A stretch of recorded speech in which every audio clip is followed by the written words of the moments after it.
ஸ்ரீபதியான பரம கருணாமூர்த்தியான சர்வேஸ்வரனான பகவானுடைய அவதாரங்களில் ஞான கலாவதாரமாக இருக்கக்கூடியதான கிருஷ்ணாவதாரம், வியாசாவதாரம், இந்த ரெண்டும் சமகாலத்தில் அமையப்படுகிறது. கிருஷ்ணம் வந்தே ஜெகத்குரும் அப்படின்னு நமக்கு இன்றைக்கி உலகத்துக்கே குரு அப்படின்னு சொன்னால் யார் எடுத்துக்கணும் நாம் அப்படின்னா பரமாத்மாவை தான். வசுதேவ சுதம் தேவம் கம்சச்சானூரமர்தனம் தேவகி பரமானந்தம் கிருஷ்ணம் வந்தே ஜெகத்குரு. அவதார புருஷர்கள்.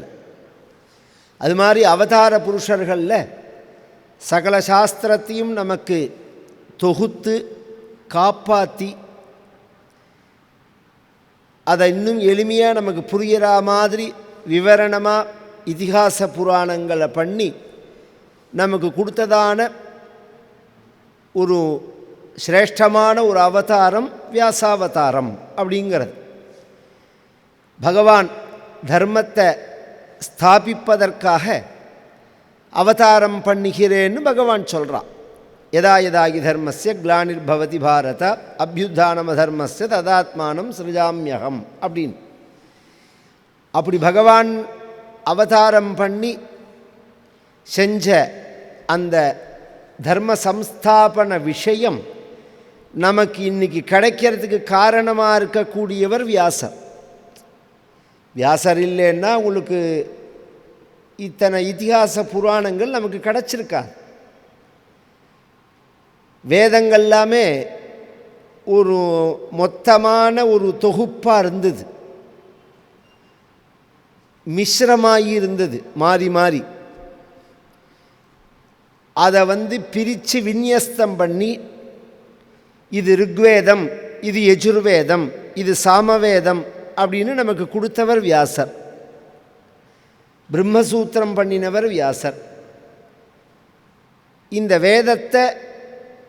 வேதத்தில் சொல்லப்பட்டதான நுட்பமான தர்மங்களை பாமர மக்களும் அறிந்து கொள்ளணும் அப்படிங்கிறதுக்காக வியாசரால் செய்யப்பட்ட மகேதிஹாசம் அப்படிங்கிறது இந்த பாரதம் அப்படிங்கிறது.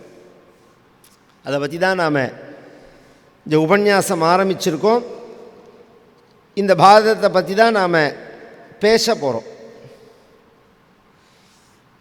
இந்த பாரதம் அப்படிங்கிறது எதனால் உயர்ந்தது அப்படின்னா நம்ம மனசில் உள்ள அழுக்கெல்லாம் போக்கி தெளிவையும் தர்ம சிந்தனையும் கொடுக்கும். இப்போ தர்மம் அப்படின்னு சொல்கிறோம் நாம். எல்லாருக்கும் இந்த வார்த்தை பழக்கம் உண்டு. தர்மம் அப்படிங்கிற வார்த்தை எல்லாருக்கும் தெரியுமோனோ? அதுக்கு மீனிங் என்ன? தர்மங்கிற வார்த்தைக்கு என்ன பொருள் அப்படின்னா தானம் பண்ணுறது, கோவில் கட்டுறது, ஆஸ்பத்திரி கட்டுறது, ஏழை குழந்தைகளை படிக்க வைக்கிறது, கல்யாணங்கள் பண்ணி வைக்கிறது, கஷ்டப்படுறவாளுக்கு உதவி பண்ணுறது, யாகங்கள். உங்களால் ஒரு அர்த்தம் சொல்ல முடியல பாருங்க. இதுதான் ஒரு சொல்லுக்கு ஒரு அர்த்தம் தானே இருக்கணும். இதுதான் அப்படின்னு ஒருத்தரால் நிர்ணயம் பண்ணி ஏன் சொல்ல முடியல அப்படின்னா அதில் அவ்வளோ நுட்பமான விஷயம் இருக்குது. தர்மங்கிற வார்த்தைக்கு எல்லாருக்கும் புரிகிற மாதிரி சொல்லணும்னா சுபாவம்னு சொல்லலாம். அதுதான் அர்த்தம். தர்மம் அப்படின்னா சுபாவம்னு அர்த்தம். இப்போ இந்த பூவை பார்த்த உடனே நீங்கள் சம்பங்கின்னு சொல்கிறேன், இதை பார்த்த உடனே ரோஸுன்னு சொல்கிறேன். இது ரோஸ்லேயும் கெட்டி ரோஸ் அப்படிங்கிறோம். இது மாதிரி ஒரு பொருளை பார்த்த உடனே மற்ற பொருள்லேருந்து அதை எது பிரித்து காண்பிக்கிறதோ அந்த தன்மை அதோட தர்மம். இப்போ மல்லிகைப்பூ இருக்குது, முல்லைப்பூ இருக்குது, ரெண்டையுமே கையில் வச்சுன்னு மூந்து பார்த்தா இது மல்லிகை வாசனை, இது முல்லை வாசனைங்கிறோம். அப்போ ஒரு வித்தியாசம் இருக்குது. அதுலேருந்து இதை பிரித்து காமிக்கிறது. இதே முல்லைப்பூவிலேயே வாசனை இல்லாத பூவும் இருக்குது. அதை பார்த்த உடனே அது வெறும் காட்டுப்பூன்னு சொல்லுவாள். இப்படிலாம் உலகத்தில் உள்ள எல்லாத்தையும் நாம் பிரித்து அறியிறோம் பத்தையில். அப்போ அது அதனுடைய தர்மமாகுது. நாயோட தர்மம் குலைக்கிறது, குதிரையோட தர்மம் ஓடுறது. இது மாதிரி மனிதனை பிரித்து காமிக்கணும். மற்ற உயிரினங்கள்லேருந்து மனிதனை பிரித்து காமிக்கணும்னா எது பிரித்து காமிக்கும்? எந்த இவனுடைய சுபாவம், எந்த இவனுடைய நடத்தையானது இவனை பிரித்து காமிக்கும். அப்படின்னா சாப்பிட்றதா, தூங்கிறதா, குழந்தை பெற்றுக்கிறதா, இதெல்லாம் உலகத்தில் எல்லாருக்குமே உள்ளது தானே. இதில் நான் வித்தியாசமாக பண்ணுறேன்னு சொல்லிட முடியாது. நான் பாதாம் அல்வா சாப்பிட்றேன், வேறு யாராவது பாதாம் அல்வா சாப்பிட்றதா, ஒரு மிருகம் பாதாம் அல்வா சாப்பிட்றதா அப்படின்னு கேட்கலாம். அதை வச்சுன்னு நீங்கள் உயர்ந்தவன்னு சொல்ல முடியாது. ஏன்னா ஒரு நாய் அதனுடைய உணவை சாப்பிட்றது, மனிதன் அவனுடைய உணவை சாப்பிட்றான். கவனித்து கேளுங்க. நீங்கள் என்ன ரசித்து ருசித்து இது உயர்வுன்னு நினச்சிட்டு அதை சாப்பிட்றேலோ அதே தாட்டில் தானே அதை சாப்பிடும் அந்த மிருகம். ஒரு மலைப்பாம்பு ஒரு மிருகத்தை முழுங்கிறதே அதை ரசித்து ருசித்து தானே சாப்பிட்றது. இல்லை இது வேல்யூன்னா, இந்த வேல்யூங்கிறதே அவாவா ஏற்றி வைக்கிறது. இப்போ 2016-17 டிமானிசேஷன் வந்ததே. அப்போ 1000 ரூபா நோட்டு, 2000 ரூபா, 500 ரூபா நோட்டெல்லாம் இருந்தது. அதுக்கு முன்னாடிலாம் 1000 ரூபா நோட்டு. இப்போயே சமீபத்தில் 2 வருஷம் முன்னாடி 2000 ரூபா நோட்டுன்னோம். இன்றைக்கி 2000 ரூபா நோட்டு எங்கே இருக்குது? 1000 ரூபா நோட்டுக்கு 2000 ரூபா நோட்டு இப்போ செல்லாதுன்னு அர்த்தம் இல்லை. அதை திருப்பி கொடுன்னு பேங்கில் சொல்லியிருக்காளே தவிர செல்லாதுன்னு கிடையாது. ரொம்ப பேங்கர் ஆளுக்கு அது தெரியல. உதட்ட சொன்னேன்னா அது செல்லாதுன்னா, செல்லாதுன்னு சட்டம் வரல இன்னும். அதை வித்ட்ரா பண்ணுறது கவர்மெண்ட். இதே 1000 ரூபா நோட்டை செல்லாதுன்னே டிக்ளேர் பண்ணது. 1000 ரூபா நோட்டு, 500 ரூபா நோட்டு செல்லாது. அப்போ அது பேப்பராக போயிடுது. அந்த செல்லாதுன்னு எப்போ சொன்னதோ கவர்மெண்ட்டு, அது பேப்பராக போயிடுது. அதுக்கு முன்னாடி 1000 ரூபான்னு மடித்து வச்சுப்போம் உள்ள. அது செல்லாதுன்னதுக்கப்புறம் வெறும் பேப்பர். ஒரு கழுதையோட 1000 ரூபான்னு இருக்கிறதேவே சொல்கிறேன். 1000 ரூபான்னு இருக்கிற காலத்திலேயே ஒரு கழுதையோட கண்ணுக்கு அது 1000 ரூபாயா பேப்பரா? பேப்பர் தான். 1000 ரூபான்னு நீங்கள் சொல்கிறீங்களே, நீங்கள் தான் சொல்கிறேன். உண்மையில் அது என்ன? பேப்பர் தான். உண்மையில் பேப்பர்னு நமக்கு எப்போ தெரிஞ்சுது? டிமானிசேஷன் பண்ணோன்னே தெரிஞ்சுது அது வெறும் பேப்பர்னு. அப்போ ஒரு பொருளை உயர்த்தி தாழ்த்துறது உங்களோட எண்ணமே தவிர பொருளோட தன்மை கிடையாது. இன்னும் சொல்ல போனால், ஓடும் செம்பொன்னும் ஒக்கவே நோக்குவார். சேக்கிழார் பெரிய புராணத்தில் அடியார்களை பற்றி சொல்லும்போது, கீழே ஒரு மண்ணாங்கட்டி கிடக்கு, கீழே ஒரு பொன் கட்டி கிடக்கு. இந்த ரெண்டையும் அவர்கள் எப்படி பார்ப்பார்கள்னால் ஒக்கவே நோக்குவார். ரெண்டும் ஒன்று தான். வாழ் மண் பொண்ணு ரெண்டும் ஒன்று தான். ரெண்டும் ஒன்றா எப்படி சார் ஆகும்னால், உண்மையில் ரெண்டும் ஒன்று தான். இது ஒரு கனிமம், அது ஒரு கனிமம். இதுக்கு உயர்வு, இது மட்டம், இது அது, இதெல்லாம் நீங்கள் பண்ணி வச்சுருக்கிறது, உங்களோட மனசில் ஏற்றி வச்சிருக்கிற விஷயம் இது. அதனால் அதெல்லாம் செஞ்சதுனால நான் மனிதன்னு சொல்ல முடியாது. குழந்தை பெற்றுன்றதுனாலையோ வீடு கட்டினத்தினாலையோ இதெல்லாம் அடையாளம் இல்லை. பின்ன தர்மோஹிதேஷாம் அதிகோ நரானா தர்மேனஹீனாக பசுபிஸ் சமானாக. தர்மத்தினால தான் மனிதன் உயர்ந்தவனாகிறான். தர்மம் இல்லை அப்படின்னு சொல்லிட்டா அவன் மிருகத்துக்கு சமானம். அவன் தர்மேனஹீனாக பசுபிஸ் சமானாக. சரி, எல்லாம் சரி. அந்த தர்மந்தான் என்ன? அந்த மனிதனோட தர்மங்கிறது தான் என்ன அப்படின்னா 3 தொகுப்பாக அமையிறது.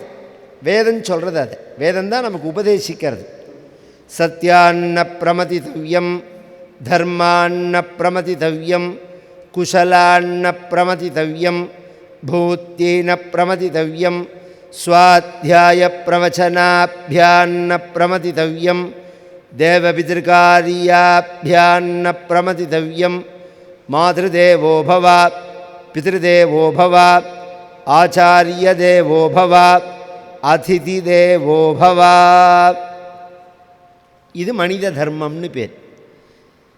ஆத்மகுணம், ஆச்சாரம், ஆராதனம், இந்த மூணு. ஆத்மகுணம் அப்படின்னா பொறுமையாக இருக்கிறது, நேர்மையாக இருக்கிறது, கருணையாக இருக்கிறது, சத்தியம் பேசுறது, தானம் பண்ணுறது. கவனித்து கேளுங்க. பொறுமையாக இருக்கிறது, கருணையாக இருக்கிறது, நேர்மையாக இருக்கிறது, சத்தியம் பேசுறது, தானம் பண்ணுறது. இது 5. இதுக்கு எதிர்மறையான காரியத்தை செய்யாமல் இருக்கிறது 5. பொய் பேசக்கூடாது, கோபப்படக்கூடாது, பிறர் பொருளை அபகரிக்கக்கூடாது, பிறர்கிட்ட கருணையோடு இருக்கணும்,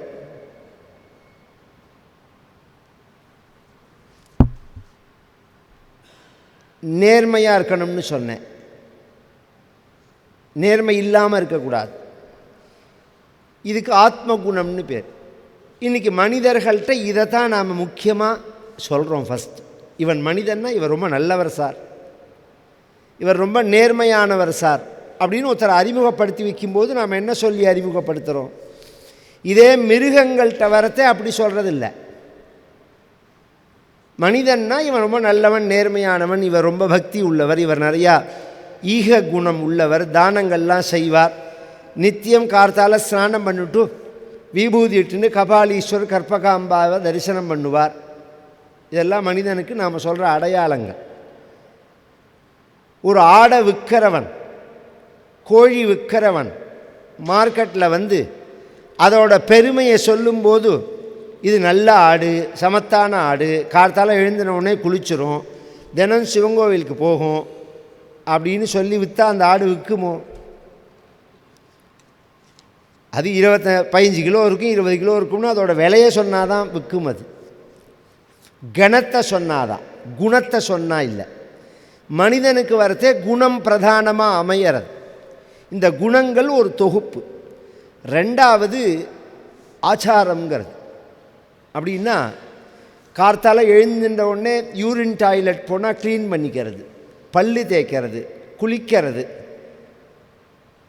வஸ்திரம் கட்டிக்கிறது, அவரவர்கள் நெத்திக்குள்ள அடையாளங்களை இட்டுக்கிறது. உணவுகள் இருக்குது பாருங்கோ, பகுத்தறிந்து உண்றது. இதை சாப்பிடலாம், இதை சாப்பிடக்கூடாது, இப்போ சாப்பிடலாம், இப்போ சாப்பிடக்கூடாது, இன்றைக்கி சாப்பிடலாம், இன்றைக்கி சாப்பிடக்கூடாது, இப்படிலாம் ஒரு கணக்கு வச்சுருக்கமோ? இது மாதிரி உள்ள அந்த விஷயத்துக்கு ஆச்சாரம்னு பேர். இன்னும் நிறையா இருக்குது ஆச்சாரம்னு எடுத்துனுட்டா. அதுக்கு அடுத்தது ஆராதனங்கிறது, வழிபாடுங்கிறது. தாயை வணங்கிறது, தந்தையை வணங்கிறது, குருவை வணங்கிறது, இயற்கையை வணங்கிறது, தெய்வத்தை வணங்கிறது. இந்த 3ம் உலகத்தில் மனிதனை தவிர வேறு எந்த உயிரினத்துக்கிட்டையும் கிடையாது. ஆத்மகுணமும் கிடையாது, ஆச்சாரமும் கிடையாது, ஆராதனமும் கிடையாது. இந்த 3க்கும் தான் தர்மம்னு பேர். இதில் ஒரு ஆச்சரியம் என்னன்னா, இந்த 3க்கும் எப்போ குறைபாடு வரதோ அப்போ தான் பகவான் வருவான். சும்மா சும்மா வரமாட்டான் பகவான். இயற்கை சிஸ்டம் சரியாக அது பாட்டுக்கு நடந்துகிட்டே இருக்கும். இயற்கையோட காலம் இருக்குது பாருங்க, அது கரெக்டாக நடந்துகிட்டே இருக்கும்.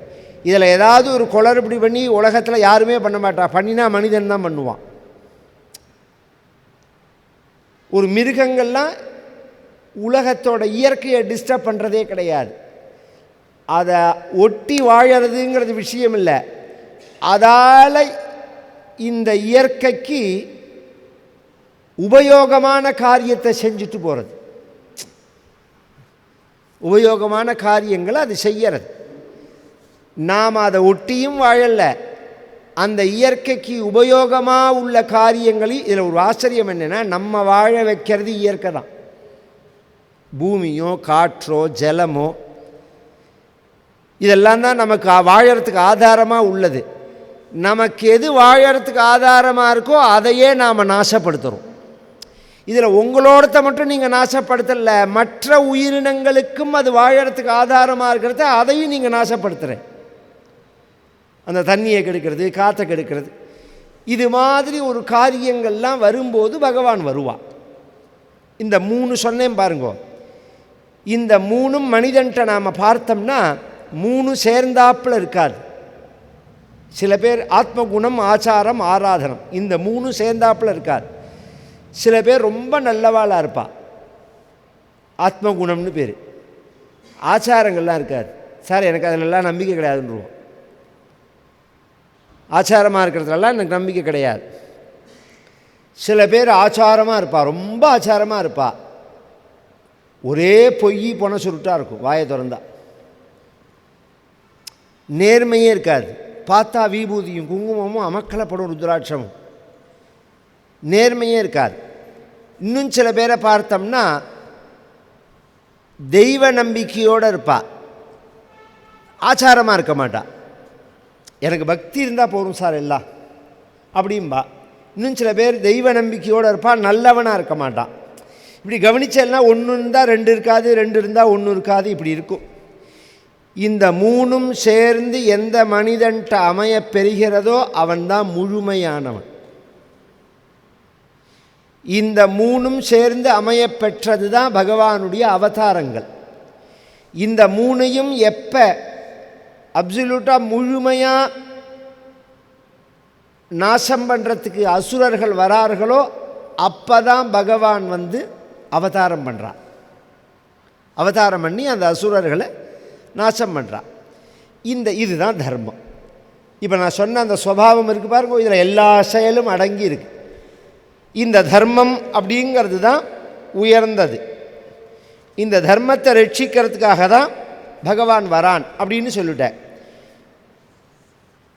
இந்த பாகவதம் அப்படிங்கிறது திரும்ப திரும்ப தர்மே மதிஹி பவத்துவஹ சததோத்திதானாம் சஹ்யேஷ ஏவ பரலோககதஸ்ய பந்துஹு அர்த்தாஸ்த்ரியஸ்ச நிபுணைஹி அபி சேவ்யமானா நைவாத்மபாவம் உபயாந்தி நச ஸ்திரத்வம்.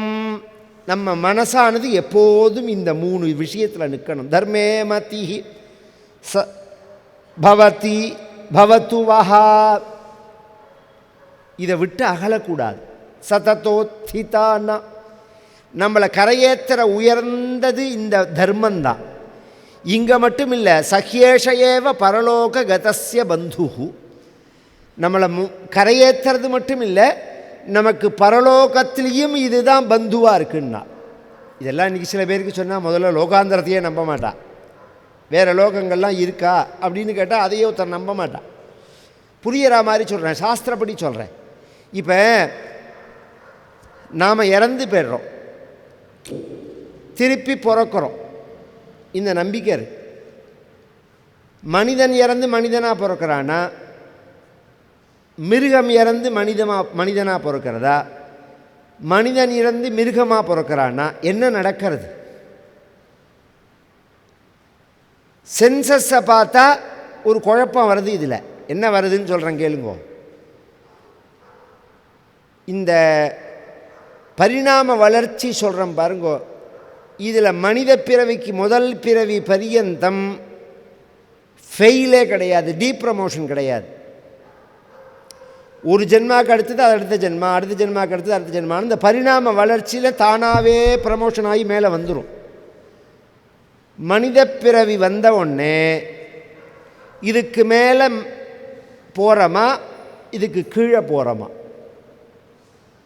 திரும்ப மனிதனுக்கு மேலே உயர்ந்த நிலைக்கு நாம் போகிறோமா, அல்லது மனிதனாகவே இருக்க போகிறோமா, அல்லது மனிதனுக்கு கீழே உள்ள நிலைக்கு நாம் போகிறோமா அப்படிங்கிறத தீர்மானம் பண்ணுறது நாம தான், இயற்கை இல்லை. நம்மளோடத்தில் எது தீர்மானம் பண்ணுறதுன்னா நம்மளுடைய சுபாவம் தீர்மானம் பண்ணுறது, நம்மளுடைய குணம் அதை தீர்மானம் பண்ணுறது. நீங்கள் மனித இப்போ நான் சொன்ன இந்த 3க்குள்ளே ஏதாவது ஒன்று உங்கள்கிட்ட மிச்சம் இருந்ததுன்னா மனிதனாகவே பிறப்பேன். இந்த 3மே இல்லை, நான் பிறந்ததே நன்னா சாப்பிட்றதுக்கு தான். ஒரு வியாதி வெக்க இல்லாமல் ஒரு நாளைக்கு 24 மணி நேரமும் 24 மணி நேரமும் நான் சாப்பிடணும் அப்படின்னு ஒருத்தர். அப்படி ஒரு எங்கேயோ நான் இந்த ஒரு ஊருக்கு ட்ராவலுக்கு வேனில் போகிறது, அந்த வேன்காரன் ஒரு பாட்டு போட்டான் அவன் கேட்குறதுக்காக. அந்த பாட்டை கேட்குறேன், அதுக்கு எனக்கு பாட்டு எதுன்னு தெரியாது, அதோட அர்த்தத்தை சொல்கிறேன். பிறந்ததே சாப்பிட்றதுக்கு தான், நாம் பிறந்ததே நன்னா சாப்பிட்றதுக்கு தான் அப்படின்னு அந்த பாட்டில் வந்தது. அதுதான் அதுக்கு தான் இந்த ஜென்மா அப்படின்னு நினச்சா, இப்படி சிரமமாக இவ்வளோ அழகாக டிசைன் பண்ணி இவ்வளோ சுதந்திரமாக ஒரு உடம்பு பகவான் கொடுக்க மாட்டான். நீ யானையாக போன்றுவான். 24/7 சாப்பிட்டுட்டே இருக்கலாம். சாப்பிட்றதுக்கு தான் பிறவின்னு நினச்சா யானை ஜென்மா தான். குழந்தை பெற்றுக்கிறதுக்கு தான் பிறவி. எப்போ பாரு குழந்தை பெற்றுக்கணும் அப்படின்னு நினச்சா பன்னியாக போன்றுவான். பன்னி ஜென்மாவுக்கு போக வேண்டியதான். ஏன்னா ஒரு பிரசவத்துக்கு 15-16 குட்டி போடும். வருஷத்துக்கு 2 பிரசவம் வேறு. என்ன ஸ்கூலில் சேர்க்கணும்னு கவலைப்படணுமா, யூனிஃபார்ம் வாங்கணும்னு கவலைப்படணுமா, சொத்து சேர்க்கணும்னு கவலைப்படணுமா, இந்த குழந்தைகளுக்கு தலைவலி ஜுரம்னா டாக்டர் ட்ரைஷன் போகணும்னு கவலைப்பட்டுன்னு குழந்தைய பெற்றுக்கிறதா? எந்த கவலையுமே படாமல் ஒரு மனிதன் என்ன சுகத்தை அடையிறானோ அந்த சுகத்தை அந்த பண்ணி அடையிறதே. சுகத்தை அடையிறதுக்கு தான், குழந்தைய பெற்றுக்கிறதுக்கு தான் சொல்லிட்டா பண்ணியாக பிறக்கலாமே. இந்த பொறுப்பை வேறு எந்த மிருகமாவது ஏற்றுக்கிறதா? மனிதனை தவிர இந்த கட்டுப்பாடுக்குள்ளே வேறு எந்த மிருகமாவது இருக்கா? என் மனைவியை நான் காப்பாற்றணும், எல்லாம் பண்ணுறது குறிப்பிட்ட காலம்தான். ஒரு 3 மாதம் அந்த குட்டியை வளர்க்கிற பரிந்தம் அது இயற்கையோட அமைப்பு. அதுக்கப்புறம் பார்த்தேன்னா குட்டி வேறு தாய் வேறுன்னு ஆகிடும், அண்ணா வேறு தங்க வேணும்னு ஆகிடும். அப்பாவுக்கு பொறுப்பே இருக்காது. அப்பாங்கிறதே அந்த ஒரு குழந்தை பெக்கிற ஸ்தானத்துக்கு தான். தன்னை பெற்ற அப்பா அம்மாவை காப்பாற்றணும்னு நாய் கவலைப்படுமா என்ன? எல்லாம் அந்த கவலையெல்லாம் கிடையாது. இந்த கட்டுப்பாடு, இந்த பொறுப்பெல்லாம் நமக்கு இருக்குது. இதெல்லாம் இல்லை வேண்டாம்னு நினச்சா நாயாக பிறந்துக்கோ, ஏன் இத்தனை சிரமப்படுற? இப்படி வேணும் ஜென்மா. அப்போ பரலோகத்துக்கும் நம் சுபாவமானது நாம் கீழே இறங்காமல் இருக்கிறதுக்கு காரணமாக இருக்குது. அப்போ சகேஷயேவ பரலோக கதஸ்ய பந்து அர்த்தா ஸ்திரியச்ச நிபுணைஹி அப்பி சேவியமானஹ நைவாத்மபாவம் உபயாந்தி. பணம் சம்பாதிக்கணும்னோ, கல்யாணம் பண்ணிக்கணும்னோ, ஸ்திரீ சுகத்தை புருஷ சுகத்தை அடையணும்னோ, உத்தியோகம் பார்க்கணும்னோ, வீடு கட்டணும்னோ, இந்த எண்ணங்கள்லாம் உன்னோட சொரூபம் இல்லை. இந்த ஜென்மாவோட உன்னோட லட்சியம் இல்லை. அதெல்லாம் என்னோட லட்சியம் சார் அப்படின்பா சில பேர். இந்த ஜென்மாக்குள்ளே ஒரு வீடை கட்டிவிடணும், அதுதான் என் லட்சியம். அவ நிலையில் அது ஒரு பெரிய விஷயமாக தோணும். சாஸ்திர திருஷ்டியில் பார்த்தா வருஷத்துக்கு 2 தடவை பறவைகள்லாம் கூடு கட்டுறது, வருஷா வருஷம் கூடு கட்டுறது. அதுவும் தூக்குனாங்குருவின்னு ஒரு குருவி அபாரமாக கட்டும் கூடு கட்டுறது. வீடு கட்டுறதுக்கு தான் ஜென்மானா அதுவாக பிறந்திருக்கலாமே, வருஷா வருஷம் வீடு கட்டிகிட்டே இருக்கலாம். இது நைவாத்மபாவம் உபயாந்தி நச்ச ஸ்திரத்துவம். இது நிரந்தரமானதும் கிடையாது. அதையும் மனசில் வாங்கிக்கணும். மனைவியோ பணமோ வீடோ பதவியோ இன்னும் என்னென்ன சுகங்கள் நீங்கள் நினைக்கிறீங்களோ இது எதுவுமே நிரந்தரமானது கிடையாது. தர்மமானது தான் நிரந்தரமானது. இதை தான் திரும்ப திரும்ப பாரதம் அப்படிங்கிறது நமக்கு சொல்ல போகிறது. இந்த பாரதத்தை பண்ணணும் அப்படின்னு வியாசர் மனசில் சங்கல்பிக்கிறார். பல சரித்திரங்களை தொகுத்து பல நீதிகளை சொல்லணும் அப்படின்னு நினைக்கிறார். பிரம்மா ஒன்றே அவருக்கு முன்னாடி தோன்றார். பிரம்மாட்ட தன் எண்ணத்தை சொல்கிறார் வியாசர். உடனே பிரம்மா சொன்னார், இதை எழுதணும்,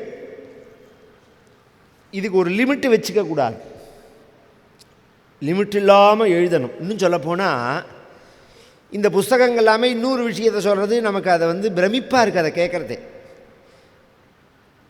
சதகோட்டி பிரவிஸ்தரம் அப்படிங்கிறது ராமாயணத்தை பற்றி சொல்லும்போது, ராமாயணம் மொத்தம் எத்தனை ஸ்லோகம் அப்படின்னா 100 கோடி ஸ்லோகங்கிறது. நம்மக்கிட்ட எவ்வளோ இருக்குது? 24,000 ஸ்லோகம்தான் இருக்குது. இதே இந்த பாரதத்தை எடுத்துட்டா மொத்தம் 60 லட்சம் ஸ்லோகங்கிறது. நம்மக்கிட்ட என்ன கிடச்சிருக்கு? இப்போ லட்சம்தான் கிடச்சிருக்கு. மிச்சம்லாம் நம்மக்கிட்ட இருக்கான்னா இல்லை, நம்மக்கிட்ட கொடுத்தாலான்னா கொடுக்கவே இல்லை.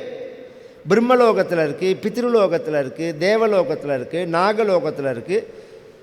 ஒரு குறிப்பிட்டதை மட்டும்தான் நம்மக்கிட்ட கொடுத்துருக்கான். மொத்தமாக கொடுத்துருந்தாருன்னு வச்சுக்கோங்க, வாசலில் வர பழைய பேப்பர்காரன்ட்ட என்றைக்கோ போட்டுருப்போம் நாம். அது இதோடு சேர்த்து அந்த புத்தகத்தெல்லாம் மொத்தமாக போட்டிருப்போம். இதுவே எங்கே இருக்குதுன்னு தெரியல. லட்சம் ஸ்லோகத்தை தேடுறதுக்குள்ளேயே எவ்வளோ கஷ்டப்பட்டு நம்ம பெரியவாள்லாம் அதை காப்பாற்றிருக்கணும். இன்றைக்கி வேணால் பிரிண்டிங் இருக்குது, சேவ் பண்ணுறதுக்கு உள்ள சாதனங்கள்லாம் நிறையா இருக்குது. இந்த பாவிகள்லாம் வந்தானே வெளிநாட்டிலேருந்து, எத்தனையோ பாவச் செயல்கள் பண்ணினத்தில் அவன் குறிப்பிட்டு பண்ணின ஒரு விஷயம் சொல்கிறேன். நம்மளோட அபூர்வமான புஸ்தகங்களெல்லாம் தூக்கின்னு போயிட்டான். இன்றைக்கி லண்டனில் மியூசியத்தில் இருக்குது. எத்தனை பேருக்கு தெரியும்? தின்னுட்டு தூங்குன்னு தான் வாழ்க்கைன்னு நினச்சின்னு இருக்கோம். ஒரு உதாரணம் சொல்கிறேன், அதில் ஒரு புஸ்தகம் சொல்கிறேன். பாரத்வாஜ விமான கல்பம்னு ஒன்று நம்மக்கிட்ட கிடையாது. அந்த புஸ்தகம் நம்மக்கிட்ட கிடையாது. அது லண்டனில் ஓலைச்சுவடியில் மியூசியத்தில் இருக்குது. அதெல்லாம் வரும். நம்ம பிரதமர் கொஞ்ச நாள் 115 வருஷம் இருந்தார்னா எல்லாத்தையும் கொண்டு வந்துடுவார். அதில் என்ன விஷயம் இருக்குன்னா, இப்போ நீங்கள் பெட்ரோல் போட்டு தானே விமானத்தை இயக்கிறேன். 27 வகையான ஃபியூலில் இந்த விமானத்தை ரன் பண்ணலாம்னு இருக்குது. 27 வகையான மெத்தேடு இருக்குது இந்த விமானத்தை ரன் பண்ணுறதுக்கு. அப்படின்னு நமக்கு தெரியுமா? அது அப்படின்னா என்னன்னு நமக்கு புரியுமா? பொண்ணுன்னா ஏதோ கண்டுபிடிச்சுன்னு இருக்கோம். இது மாதிரி கண்டுபிடிக்கிறதுக்குள்ள புஸ்தகத்தெல்லாம் நம்மக்கிட்ட தான் இருந்தது, தூக்கின்னு போயிட்டான். அதுவாது நியாயம், அவன் போய் படித்து தொலைச்சாலாவது சரிங்களாம். பெரும்பாலான லைப்ரரியை தீ வச்சுட்டாவான். இஸ்லாமியர்கள், பின்னாடி வந்த ஆங்கிலேயர்கள், பெரிய நாகாலாந்து, நாகாலயா, வெஸ்ட் பெங்காலில் உள்ளது, இந்த கர்நாடகாவில் சில இடத்துல இருந்தது, தஞ்சாவூரில் சரஸ்வதி மஹால், லங்கையில் ஒரு லைப்ரரி, இதெல்லாம் அவள் முழுமையாக செதைச்சிட்டு போயிட்டா. இப்போ இந்த அடையார் லைப்ரரியெலாம் இருக்குது பாருங்கோ, இது மிஞ்சின சொச்சத்தை வச்சுருக்கோம் நாம். நான் அறிவாளியாக ஆகிறதுக்குள்ள புஸ்தகங்கள் தான் எனக்கு தேவை. என்னை உயர்த்துறதுக்குள்ள புஸ்தகங்கள் தான் எனக்கு தேவை. அதெல்லாம் எங்கே இருக்குங்கிறத தேடி கண்டுபிடிச்சி பிரிண்ட் எடுத்து அல்லது சேவ் பண்ணி நிறையா நடக்கிறது. இப்போ எங்கள்கிட்டெல்லாம் வந்ததுன்னா நிறையா ஊருக்கு போகிறோம், நிறையா பேர் பார்க்குறா. அதில் யாரோ ஒருத்தர் 2 பேர் அபூர்வமாக எப்பயாவது எங்கள் அப்பா படித்தது இதெல்லாம் சம்ஸ்கிருதம், இப்போ நாங்கள் யாரும் படிக்கலை, உங்களுக்கு உபயோகப்படுமான்னு பாருங்கோம்பா. நான் அந்த உபயோகப்படுமாங்கிற வார்த்தையே விட்டுருங்கோ, உங்களுக்கு தேவையில்லைன்னு நீங்கள் எதை நினைக்கிறீங்களோ அதெல்லாம் எங்கிட்ட கொடுத்துருங்கோம். எங்கிட்ட எல்லா புத்தகத்தையும் கொடுத்துருங்கோ. உங்களுக்கு தேவையில்லைன்னு நீங்கள் நினைக்கிறத நான் கொடுங்கோன்னு உங்களை கம்பல் பண்ணலை, கொண்டு கொடுப்பா. அதில் பார்த்தா அபூர்வமாக இருக்கும், அவுட் ஆஃப் பிரிண்டிங் புஸ்தகம்லாம் இருக்கும். அதெல்லாம் நான் லைப்ரரி வச்சுருக்கேன். இது மாதிரி ஒவ்வொருத்தரும் நாங்கள் இது மாதிரி இந்த பிரவச்சன லைனில் உள்ளவ சில பேர் லைப்ரரி வைப்பா, அவள் படிக்கிறதுக்காக வைப்பா, அவள் படிக்கிறதுக்காக அல்லது அவள் படித்ததை லைப்ரரியாக வச்சுருப்பா. எங்களோடத்தில் அப்படி இல்லை. நாங்கள் படித்தது மட்டும் இல்லை, எதெல்லாம் ரட்சிக்கப்படணுமோ அதெல்லாம் இருக்குது. அவுட் ஆஃப் பிரிண்ட்டாக உள்ள புஸ்தகங்கள்லாம் வச்சுருக்கோம். ஏன்னா என்றைக்கோ ஒரு நாளைக்கு யாருக்கோ இந்த உலகத்தில் தேவைப்படும், அதை நம்ம காலம் பறிந்து நாம் ரட்சித்து கொடுக்கணும் அதை அப்படின்னு தோணும். அது மாதிரி அந்த தர்மங்களை முழுக்க எழுதணும். லட்ச ஸ்லோகம் எழுதியிருக்கார் வியாசர். ஒரு ஸ்லோகம் 2 ஸ்லோகம் இல்லை, லட்ச ஸ்லோகம்னு நமக்கு கிடைச்சது. இதை கணபதியை வச்சுண்டு கணபதியோட சகாயத்தினால இந்த காரியத்தை நீ முடியுங்கிறா. பொதுவாக கணபதி அப்படின்னு நாம் சொல்கிறோம், பிள்ளையார் அப்படின்னு சொல்கிறோம், விநாயகர் அப்படின்னு சொல்கிறோம். கொஞ்சம் எல்லாருமே கவனித்து கேட்கணும். அவரோட ஒரிஜினல் பெயர் என்ன? பிள்ளையாருங்கிறது நாம் வச்ச பெயர். சிவபெருமான் பார்வதியோட பிள்ளை, அதனால் பிள்ளையார்.